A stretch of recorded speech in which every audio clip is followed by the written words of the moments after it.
Study IQ IAS, अब तैयारी हुई अफोर्डेबल।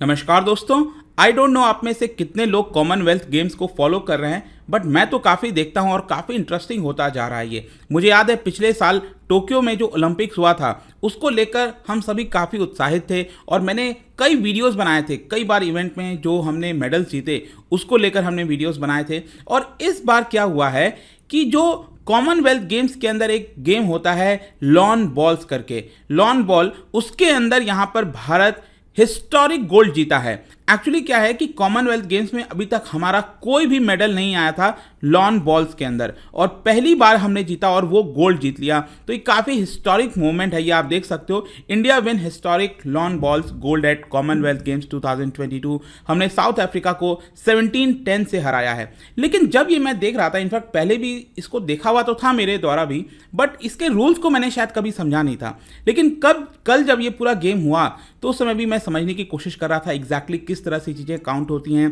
कैसे ये वर्क करता है। और ये मैं आपको बताना चाहता हूं कि लॉन बॉल्स होता क्या है, एग्जैक्टली ये किस तरह से खेला जाता है, रूल्स क्या है, सब कुछ काफ़ी इंटरेस्टिंग है, हम देखेंगे। चलिए आगे बढ़ते हैं, लेकिन उसके पहले ध्यान रखिएगा यूपीएससी की तैयारी दोस्तों अब आप कर सकते हो स्टडी IQ के साथ, क्योंकि यहाँ पर जो इवनिंग फाउंडेशन बैच है हर रोज शाम को 6 बजे क्लास होती है, वो स्टार्ट हो चुका है। 8 अगस्त लास्ट डेट है अगर आप इसके अंदर एनरोल कराना चाहते हैं। सिर्फ 19,000 में आपको ये कोर्स मिल जाएगा अगर आप कोड इस्तेमाल करेंगे अंकित लाइव। और इसके अंदर आप देख सकते हो हम लाइव क्लासेस देते हैं, मतलब जितनी भी क्लासेस होंगी लाइव होंगी। 900+ आवर्स ऑफ लाइव टीचिंग कराया जाएगा। प्रीलिम्स के लिए specifically MCQ, daily current affairs, कई सारी चीजें होती हैं, और आंसर राइटिंग प्रैक्टिस आपके मेंस एग्जाम के लिए। साथ ही साथ आपको एक मेंटर दिया जाता है। कोई प्रॉब्लम है, किसी भी चीज की दिक्कत है, आप अपने मेंटर से पूछ सकते हैं। तो जल्दी से इसके अंदर एनरोल कराइए ताकि आपका कोई जो क्लास है वो मिस ना हो। इसके अलावा अगर आपको ऑप्शनल भी लेना है तो यहाँ पर पॉलिटिकल साइंस और ज्योग्राफी का ऑप्शनल अवेलेबल है, वो आप हमारे वेबसाइट और ऐप पे जा सकते हैं and use the same code Ankit live,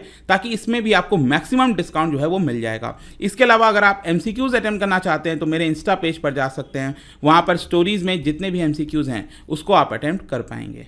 तो चलिए शुरुआत करते हैं। सबसे पहले देखते हैं एग्जैक्टली अभी हो क्या रहा है। देखिए, इंडियन लॉन बॉल्स वुमेन्स 4 टीम। एक्चुअली क्या होता है, ये जो लॉन बॉल्स है इसमें 4 तरह के गेम खेले जा सकते हैं। मतलब कि एक तो सिंगल्स होता है जिसमें एक एक प्लेयर होता है दोनों कंट्रीज से, और उसके बाद होता है दो की टीम होती है, 2 प्लेयर होते हैं, 3 प्लेयर होते हैं, और 4 प्लेयर होते हैं। यहाँ पर भारत की जो टीम गोल्ड जीती है वो वुमेन्स 4 टीम है, मतलब कि भारत की तरफ से 4 जो वुमेन है और साउथ अफ्रीका की तरफ से जो 4 वुमेन है वो इस गेम के अंदर थी। और यहाँ पर भारत ने 17-10 से साउथ अफ्रीका को बीट किया है। और इसके अंदर आप देख सकते हो जो हमारी भारत की तरफ से प्लेयर्स थी, लवली चौबे, पिंकी, साइकिया और रूपा रानी, ये 4 लोगों ने इतिहास रचा है। और यहाँ पर एक तरह से एक समय यह आया था कि 10-12 से हम ट्रेल कर रहे थे, मतलब कि हम पीछे थे 10-12 से, लेकिन उसके बाद से अगर आप देखोगे तो हमने काफ़ी अच्छा मैनेज किया और इस मैच को जीत लिया। ये पूरा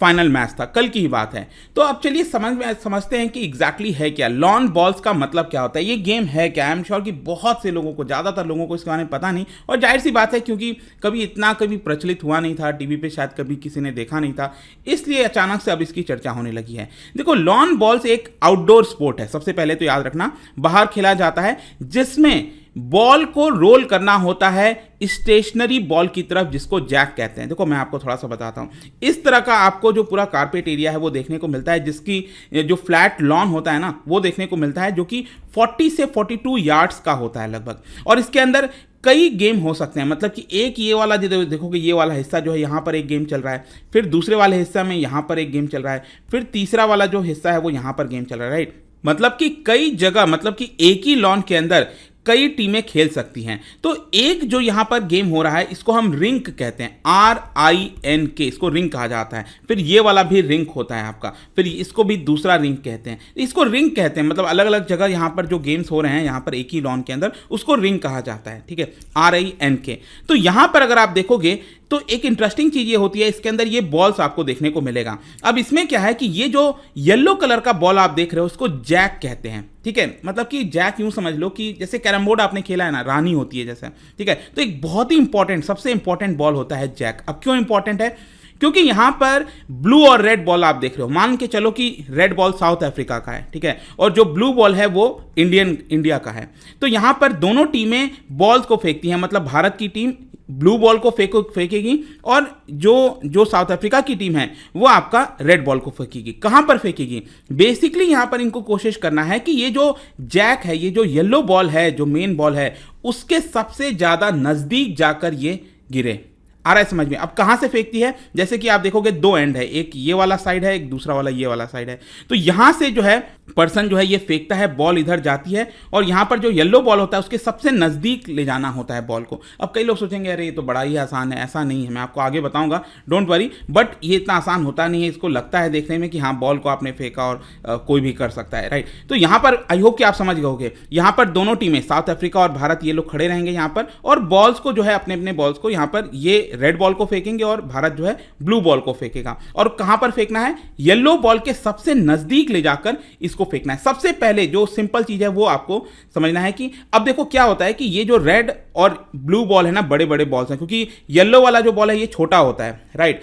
तो यहां पर ये जो बॉल आप देख रहे हो रेड और ब्लू कलर का, इन सब जो बड़े बॉल होते हैं उनको वुड्स कहा जाता है, वुड, ठीक है। क्यों कहा जाता है? क्योंकि ओरिजिनली ये जो बॉल हैं ये पहले वुडन के बने होते थे, लकड़ी के बने होते थे, लेकिन आगे चलकर अब इसको जो है कंपोजिट प्लास्टिक से बनाया जाने लगा ताकि ये लंबे समय तक चल सकें, खराब ना हो। और एक तो दूसरा चीज है कि हर बार जो भी स्पेसिफिकेशन का बनाना है वो उसी तरह के शेप का बन जाए हर बार, क्योंकि वुड का बनेगा तो थोड़ा बहुत अनइवन हो सकता है, प्रॉब्लम हो सकता है, लेकिन अब यहां पर कंपोजिट प्लास्टिक का ये बनता है, ये जो ब्लू और रेड कलर का आप बॉल देख रहे हो। लेकिन इसमें भी एक इंटरेस्टिंग चीज है, मैं आपको बताता हूं। ये जो बॉल्स होते हैं ये बायस होते हैं। बायस क्या होते हैं? कहने का मतलब ये, अगर आप बॉल देखोगे ध्यान से ब्लू और रेड कलर का, एक तरफ से आपको काफी ज्यादा बड़ा देखने को मिलेगा, मतलब काफी ज्यादा नहीं, मतलब थोड़ा स्लाइटली बड़ा देखने को मिल रहा है ना। ये अगर आप ध्यान से देखो, ये राउंड तो है लेकिन पूरी तरह से राउंड नहीं है।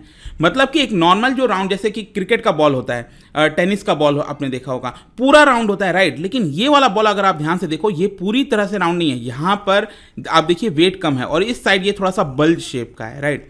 अब आप सोचो कि इसको ऐसा क्यों किया जाता है? इसका मेन कारण ये होता है कि जब प्लेयर एक एंड से इस बॉल को फेंकेगा येलो बॉल की तरफ, जैक की तरफ, तो ये बेसिकली स्ट्रेट ना फेंके, मतलब इसको कर्व के शेप में फेंके, ठीक है। अब जैसे मान लो यहां पर ये पर्सन खड़ा हुआ है, ये ऊपर देखो, यहां से ये जब बॉल को फेंक रहा है तो जब वो बॉल को फेंकेगा तो वो कर्व शेप लेगी यहां पर। अगर यहां से फेंकेगा तो वो कर्व शेप लेके इस साइड से आएगी। तो आपको उस थिंकिंग के हिसाब से फेंकना है बॉल को, ताकि वो कर्व शेप लेकर एग्जैक्टली जहां पर आप प्लेस करना चाहते हो वहां पर आप प्लेस कर सको। तो बेसिकली क्या होता है ना कि इसके अंदर एक तरफ जो वेट है वो ज़्यादा होता है, और जितना ज़्यादा वेट होगा उतना हिसाब से ये कर्व लेता रहता है। और बताया जाता है कि यहाँ पर बेसिकली जो प्लेयर्स हैं वो उसी हिसाब से बॉल्स को चुनते हैं कि जितना उनको कर्व चाहिए। मतलब कि यहाँ पर जो फेंक रहा है उसको लग रहा है कि उसको ज़्यादा कर्व चाहिए तो ज़्यादा वेट वाला बॉल लेगा यहाँ पर, और फिर उसको ये येलो बॉल की तरफ, जैक की तरफ फेंकेगा। तो इस तरह से पूरा चलता है। तो ये बॉल बहुत इंपॉर्टेंट होता है लॉन बॉल्स के अंदर। ये आई होप कि आप समझ पा रहे होगे। अब क्वेश्चन है कि इसको खेला कैसे जाता है। देखो जैसा मैंने आपको बताया, इसका सबसे मेन ऑब्जेक्टिव क्या है, मतलब इकलौता ऑब्जेक्टिव यही है ना कि आपको जो भी टीम अपने अपने बॉल्स फेंकेगी वो येलो बॉल के एकदम करीब होना चाहिए। यही है सबसे मेन चीज। And balls needed to be rolled on the floor from a distance. दूर से ही फेंकना है ना, ये जो मैंने आपको दिखाया था, ये दूर से लेकर यहां तक फेंकना है आपको। अब इसमें क्या होता है कि जो टीम वाली चीजें होती हैं, देखो जो मैंने आपको बताया ना, सिंगल्स खेल सकते हैं, डबल, ट्रिपल और 4 प्लेयर्स, मतलब दोनों टीम से 4 प्लेयर्स खेल सकते हैं। इस तरह से 4 तरह के फॉर्मेट हो सकते हैं। तो यहां पर क्या होता है कि जो टीम वाला होता है 2, 3, 4, ये टोटल 18 एंड्स के होते हैं। एंड्स का मतलब यह है कि एक राउंड, 1 एंड जब मैं कहूंगा तो एक राउंड खत्म हो गया, और हर एक टीम के प्लेयर को 2 बॉल मिलता है। मान के चलो अभी ये जो करंट की हम बात करें, यहां पर 4 प्लेयर्स थे, 4 प्लेयर साउथ अफ्रीका की तरफ से थे और 4 प्लेयर भारत की तरफ से थे, इंडिया की तरफ से। तो यहां पर क्या है कि पहला जो एंड होगा उसमें चारों प्लेयर को 2-2 बॉल दिया जाएगा फेंकने के लिए येलो बॉल के करीब, और वैसे ही भारत के भी 4 प्लेयर को 2-2 बॉल दिया जाएगा फेंकने के लिए। मतलब कि एक टीम को 8 बॉल दिया जा रहा है, 8-8 बॉल दिया जा रहा है, ये 4 के फॉर्मेट में। वैसे 3-3 प्लेयर अगर होते तो उसमें 6-6 बॉल मिलते हर एक टीम को जो है, राइट। तो यहां पर यही चीज है कि इस तरह से टोटल मिलाकर 18 एंड्स होते हैं, ठीक है। तो मतलब 18 राउंड होते हैं और 18 राउंड के बाद जिसका सबसे ज़्यादा यहाँ पर नंबर होता है, जो जिसके पास सबसे ज़्यादा पॉइंट होते हैं, वो इस गेम को जीत जाता है। जैसे कि अभी ये साउथ अफ्रीका भारत की अगर हम बात करें तो भारत के पास अल्टीमेटली 17 पॉइंट्स थे और साउथ अफ्रीका के पास लगभग 10 पॉइंट थे। तो भारत यहाँ पर काफ़ी कंफर्टेबली जो है वो 18 राउंड के बाद जीत गया था। अब क्वेश्चन ये है कि ये रूल्स क्या है। देखो रूल्स यहाँ पर क्या होता है, सबसे पहले टॉस होता है। जो टॉस जीतता है वो क्या करता है कि सबसे पहले गेंद को फेंकने की कोशिश करेगा। जाहिर सी बात है ना, अब आप सोचो, आप बोला जाए कि आप पहले फेंकना चाहते हो या फिर आपकी ओपोनेंट, तो आप ही कहोगे ना नहीं मैं सबसे पहले फेंकना चाहता हूं, क्योंकि आपको एक एडवांटेज होता है कि आप अपने जो येलो बॉल है उसके सबसे नज़दीक ले जा सकते हो, सामने जाकर खड़ा कर सकते हो, इधर खड़ा कर सकते हो। तो हो सकता है कि ओपोनेंट के पास उतना चांस नहीं होगा उसके सबसे नज़दीक ले जाने का, ठीक है। तो यहाँ पर जो टॉस जीतता है वो क्या करता है, सबसे पहले खेलता है और यहाँ पर जो जैक है उसको भी रोल किया जाता है। अब एक इंटरेस्टिंग चीज़ ये है कि जो जैक रोल करता है, मतलब सबसे पहले क्या होगा, येलो बॉल को रोल किया जाएगा। येलो बॉल तो क्या है, कोई पॉइंट नहीं मिलता, येलो बॉल सिंपली यहाँ पर प्लेस करना होता है और वो फाइनल डेस्टिनेशन बन जाता है। सबसे पहले येलो बॉल को रोल किया गया, येलो बॉल मान लो यहाँ पर आकर गिरा, तो ये फाइनल डेस्टिनेशन हो गया, राइट। और इसी के इर्द गिर्द आपको जो बॉल है, मतलब कि ब्लू बॉल और रेड बॉल जो टीम्स फेंकेंगी उसी के इर्द गिर्द फेंकना होता है। लेकिन मान के चलो सपोज यहां पर किसी ने सबसे पहले जैक फेंका, जो पहला बॉल फेंका येलो कलर का, वो यहीं पर जाकर गिर गया, तो क्या ये यहां पर फाइनल डेस्टिनेशन हो जाएगा? नहीं, नियम ये कहता है कि एटलीस्ट 23 मीटर तो वो ट्रैवल करना चाहिए, मतलब कि कुछ डिस्टेंस होना चाहिए ना। अदरवाइज मान लो यहीं पर 10 मीटर पर जाकर गिर गया बॉल, तो सभी काफ़ी आसानी से येलो बॉल के करीब यहाँ पर उसको फेंक सकेंगे, तो वैसा नहीं होना चाहिए। ये बेसिकली आपका एटलीस्ट 23 मीटर दूर होना चाहिए, ठीक है। और फिर वो फाइनल डेस्टिनेशन बन जाता है और फिर वहाँ से जो है प्लेयर्स अपने अपने जो बॉल्स हैं उसको यहाँ पर फेंकते हैं और येलो बॉल के नज़दीक ले जाने की कोशिश करते हैं। अब इसमें एक और इंटरेस्टिंग चीज़ होता है, मैं आपको बताता हूँ। सपोज मान के चलो कि अभी ये येलो बॉल रेड बॉल के काफ़ी करीब है, ठीक है। तो यहाँ पर जो ब्लू वाला है वो क्या करेगा, मतलब कि उसको थोड़ा सा, आप येलो बॉल को भी यहाँ पर टच कर सकते हो, मतलब कि आप ब्लू बॉल को फेंक कर येलो बॉल को थोड़ा सा साइड भी कर सकते हो। फाइनल डेस्टिनेशन क्या होगा, वो चेंज हो जाएगा। जैसे कि राइट साइड वाले पिक्चर में देखो, ये जो येलो बॉल के करीब है ना रेड बॉल, तो ब्लू वाला क्या सोचेगा कि यहाँ पर उसको करीब में लाना चाहिए। तो इसलिए ये जो ब्लू वाला प्लेयर है, मतलब भारत जो प्लेयर है, वो ये भी कोशिश कर सकता है कि एक ब्लू बॉल को फेंक कर येलो पर टच करा दे और येलो जो जैक बॉल है उसको थोड़ा सा आगे ले जाए, ताकि वो ब्लू बॉल के नज़दीक आ जाए। तो ऑटोमेटिकली क्या होगा कि वो यहाँ पर जीत जाएगा, क्योंकि ये सबसे नज़दीक आ गया और ये फाइनल डेस्टिनेशन जो है वो चेंज हो गया। अब मैं आता हूं कि फाइनली ये पॉइंट्स कैसे डिसाइड होता है। यहां पर देखो, ये चीज़ तो आपको समझ में आ गया होगा, अभी तक मैंने कई बार बोल दिया है कि आपको अपना जो बॉल है, चाहे ब्लू बॉल, रेड बॉल या जो भी चल रहा है आपका, वो जैक बॉल के सबसे नज़दीक होनी चाहिए। तो यहाँ पर ये जो है आप वाइट बॉल देख रहे हो, ये जैक बॉल है यहाँ पर, ठीक है। तो अब पॉइंट्स कैसे कैलकुलेट होता है, मान लो कि यहाँ पर दो टीम है, मान लो रेड वाला टीम ए है और ब्लैक वाला टीम बी है। अब सबसे पहले चीज ये चेक किया जाता है इसके अंदर कि कौन से टीम का जो बॉल है वो जैक बॉल के सबसे नजदीक है। तो इस केस में आपको क्लियरली दिख रहा होगा कि ब्लैक जो बॉल है वो सबसे नजदीक है जैक बॉल के, ठीक है।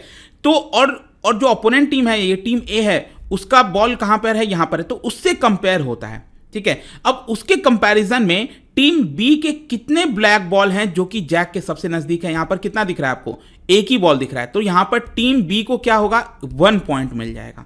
आई होप समझ पा रहे होगे। अब मान के चलो फॉर एग्जांपल जो है ये ब्लैक बॉल जो है वो यहां पर होता, एक और ब्लैक बॉल यहां पर होता, मतलब कि टीम ए का जो नियरेस्ट बॉल है, ये रेड बॉल है, उसके मुकाबले, उसके कंपैरिजन में टीम बी का जो ब्लैक बॉल है वो कितना है, यहां पर ये 2 बॉल है, तो टीम बी को यहां पर 2 पॉइंट मिल जाते। आई होप समझ पा रहे होगे। अगेन यहां पर आप नीचे देख सकते हो कई बार मेजरमेंट भी करने की जरूरत पड़ जाती है, मतलब यूजुअली मेजरमेंट की उतनी आवश्यकता कई बार नहीं होती, लेकिन कई बार मेजरमेंट भी किया जाता है जब डाउट रहता है कि कौन सा बॉल नजदीक है, नहीं है।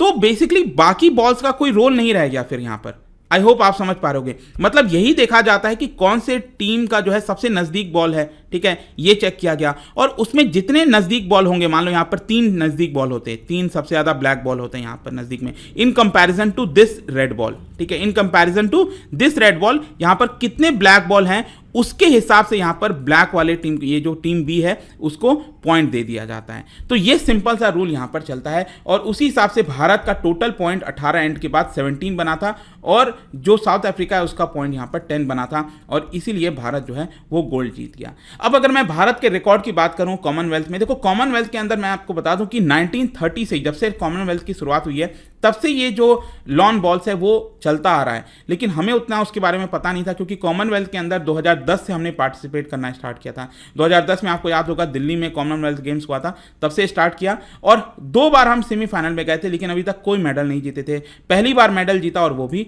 गोल्ड जीत लिया। तो आई होप दोस्तों ये थोड़ा सा मैंने टाइम लिया ताकि मैं आपको समझाना चाहता था स्पोर्ट्स एक ऐसी चीज़ है शायद हम उसके ऊपर उतना ध्यान नहीं देते हैं, बट आई होप कि ये काफ़ी इंटरेस्टिंग लगा होगा आपको। जाने से पहले एक इंटरेस्टिंग क्वेश्चन आपके लिए अगेन, क्या आप बता सकते हैं कि वर्ल्ड का कौन सा पहला मल्टी स्पोर्ट इवेंट है विश्व के अंदर जिसमें वुमेन और मेन का जो इवेंट है, मेडल इवेंट्स है, वो दोनों इक्वल हैं? तो एक प्रकार से इक्वालिटी की यहाँ पर बात कही जा रही है कि वुमेन हो मैन हो, दोनों के जितने भी इवेंट्स होते हैं, स्पोर्ट्स होते हैं, वो इक्वल होते हैं उस पर्टिकुलर गेम में। तो इसका राइट आंसर आपको पता ही है, मेरे इंस्टाग्राम पर तो मिलेगा ही, वहाँ पर अगर आप नहीं हो कोई बात नहीं, टेलीग्राम से भी ले सकते हैं इसका सही उत्तर। मैं कई सारे जो MCQs हैं वो यहाँ पर स्टोरीज में डालता रहता हूँ। बाकी अगर आपको PDF ये तो टेलीग्राम पर आइए, अलग अलग सोशल मीडिया पर आप जुड़ पाओगे। और जैसा मैंने बताया था UPSC की तैयारी अब काफ़ी आसान हो गई है। Use this code Ankit live ताकि आपको मैक्सिमम डिस्काउंट मिल सके, ताकि आप 8 अगस्त के पहले एडमिशन ले लें और जल्दी से इसके अंदर एनरोल करा सकते हैं। होप कि वीडियो आपको पसंद आया होगा। मिलता हूं आपसे next time, till then thank you very much, see you soon. Study IQ IAS, अब तैयारी हुई अफोर्डेबल।